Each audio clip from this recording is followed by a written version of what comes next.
Road monkey like Fritos. Road monkey like Tab and Mountain Dew. Road monkey, very simple man with big warm fuzzy secret heart. Road monkey like you. Road monkey like you.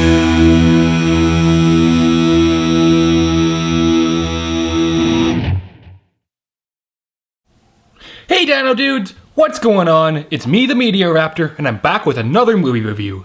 Tonight, you guys, I'm going to take a look at what is supposedly one of this year's biggest movies. And that's saying something, because we've had a lot of big movies this year.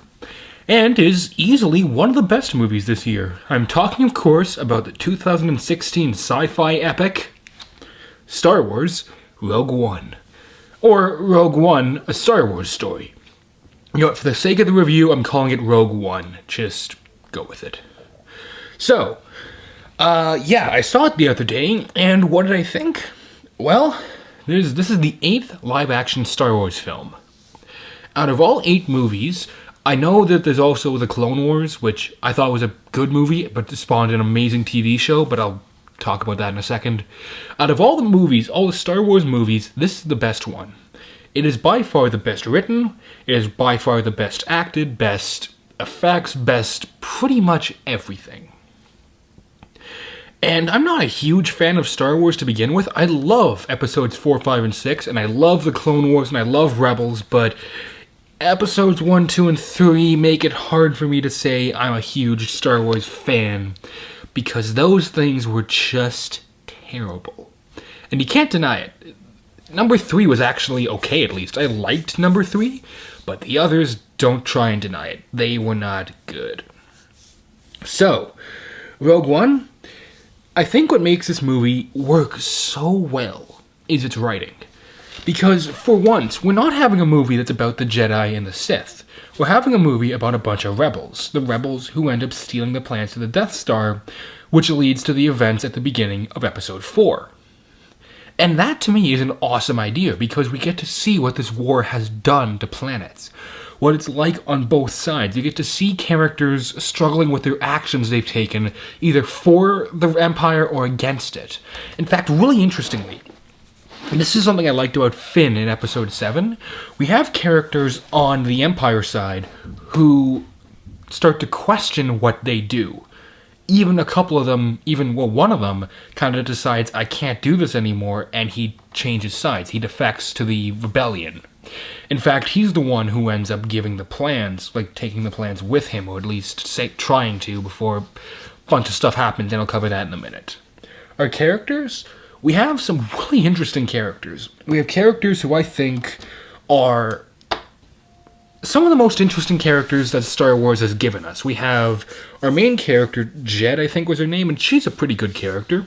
You know, she's kind of a basic character. Her mom was killed by stormtroopers who can actually shoot this time, so that's kind of scary, actually. But her dad was... Okay, you guys, I'm about to enter massive spoiler territory. So, go ahead, mute the video. When I go like this, or any of those, it means it's okay to unmute the video. Okay, you know what? There's people in this house who haven't seen the movie, so I'm just going to talk like this. Jed's father was the main designer for the Death Star. He did not want to be a part of the Death Star because he knew what it could do. So, you know the exhaust shaft in Episode 4, which seems really out of place, the fact that there is literally a hole leading right to the core that could destroy the Death Star? Yeah. That was planned by Jed's father. He put that there so he could get a message out that there would be a way to destroy the space station.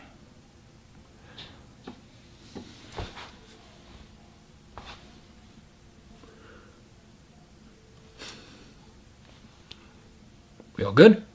Yeah, but like, mind blown, you guys. That is an amazing plot twist. And that's another thing that this movie thrives on, is some of the amazing plot twists that they throw in without warning. But back to the characters. We also have 2 characters. One of them is blind, and essentially is a mixture of Daredevil and Green Arrow. And I'm not making that up. He's essentially a blind Jedi who can fight like Daredevil, but using the Force more than echolocation. And he has like a bow and arrow crossbow lightsaber thing, which is so cool. It is so awesome. And he's got a friend who essentially just kind of walks around all the time with a huge machine gun on his back. And the two of them have an awesome bromance going on. In fact, they remind me very much of me and my friend Rockstar. And you know what? I'll get to more spoilers in a second. There's also a new character named K2S something. He's essentially an Imperial droid who was captured and reprogrammed to help them. He is the funniest character in this whole movie. Mainly because this movie is rather dark, and I'll get to that in just a second. I know I keep saying that, but hear me out. And essentially, he is very sarcastic, he's very dry sometimes, but you can also tell he kind of cares, actually. But he's also quite funny with the way he reacts to some scenarios and to certain characters doing certain things, and overall, he's just a fun character, and I kind of wish they'd have more characters like him in future installments. Also, we have a new commander. We have Moff Tarkin from Episode 4, he's back, but we have a new commander who essentially was kind of the guy overseeing the entire Death Star. He's a really cool villain because he sort of is evil, but he isn't really evil because he just wants to do what's right to try and bring peace, even though that could mean killing a lot of innocent people, and he's not entirely okay with that, but he's still sort of okay with it as he does it a few times. That's part of what makes this movie so interesting, is the fact that the characters actually question what they're doing. The characters have to deal with the consequences to their actions. And Vader, he only has about maybe 8 minutes of screen time in this whole movie, but they did him perfectly. You guys remember in Suicide Squad how everyone was going, "Oh, Joker looks so cool in the trailers, he's gonna be such an awesome part of this movie," and then they all got really upset because he had very minimal screen time? Rouge One learned something from that. They barely put Vader in the trailers. They made it clear that this was not a story about the Jedi. This was not a Vader-centered story. But he needed to be there for certain scenes to move the plot along, and they used him perfectly. And they made him so intimidating. I'm going to jump back into spoilers now, and this one might be a bit longer, so hit that mute button and look for the signals. If you guys want to know what I mean by they made him more intimidating, essentially, the movie ends, well, you know all the characters I mentioned, like K2, Jed, Cassiar. I didn't mention him a whole lot because he's just kind of there. He's kind of a weaker character, but he's still at least a passable character. The blind dude and his, the two bromance dudes. Yeah, this movie ends, and I'm not making this up. Everyone dies. Literally all the main characters die. Now, you kind of had a feeling that was coming because, well, these characters aren't in any of the other movies, and they can't change the canonicity of how Episode 4 started. So, and how they do die, it's kind of terrifying almost, because we get to see what the Death Star is like. You know how in Episode 4, when they blew up Alderaan, we just saw the planet blow up? See, with this, they shoot only a small amount of its power at a city twice, and that's kind of where the movie begins to end, where all the main characters die and stuff, and one or two of them get shot, yada yada yada.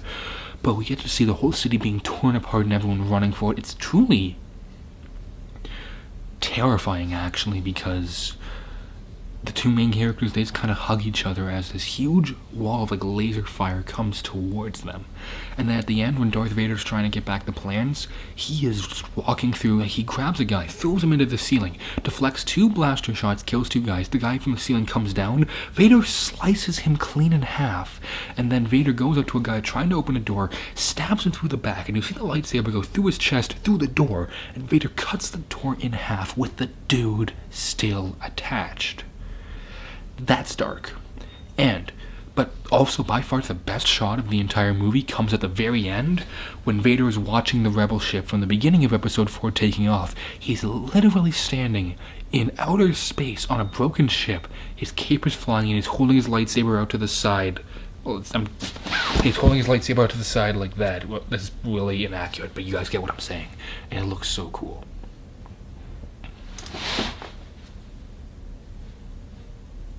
Spoilers are over, and I guarantee those will be the last ones. Or at least I'm pretty sure they will be. Let's move on. Acting? I'm just going to go ahead and say it. All the actors were great. Aside from, 2 of them.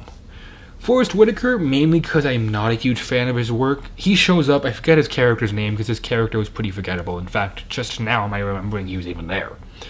He does a passable job, and he doesn't ruin the movie.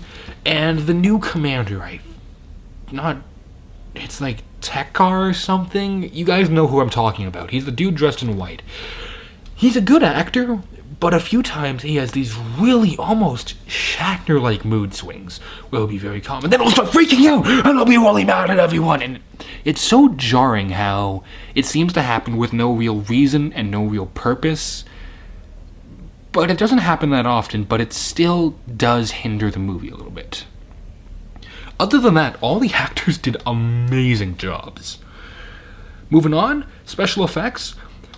This is what I've always wanted to see in a Star Wars movie. I wanted to see the Death Star look as intimidating as it did. I wanted to see huge space shootouts like we did. I wanted to see the Star Destroyers crashing into each other. I wanted to see everything we got to see, and it was beautiful. This has some of the best CG I've seen in any movie in a long time. And that's saying a lot considering things like Batman v Superman, which came out, Force Awakens that came out last year, Deadpool, which came out, even though that had a lower budget, it's still an amazing CG. Like, it is truly some breathtaking CG. And the few times they used lightsabers, which I was surprised how little they used it, but again, this isn't a Jedi story, looks great. Also, this is not really a spoiler, but I'm not going to tell you where to look. There are tons of Easter eggs. And if you know where to look, they are amazing to see. The only one I'm going to spoil is, if you guys like Star Wars Rebels like I do, because that show is great. I'm not going to lie, that show is great. Their ship, the Ghost, actually makes an appearance in one of the hangars. I saw that and I'm like, thank you, that is awesome.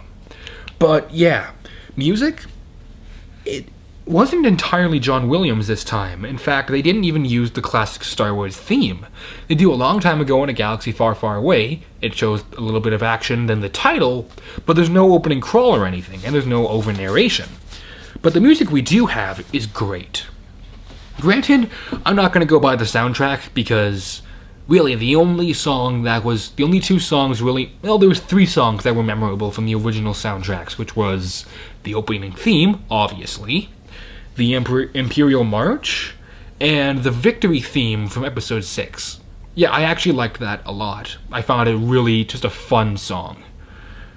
Anyhow, camera work is pretty good, but a couple scenes I was surprised at how shaky it was, and I feel like that was almost a choice, not a accident. They were kind of trying to make it seem shaky. Let's see, what else? Lighting is good. Audio mix is fine.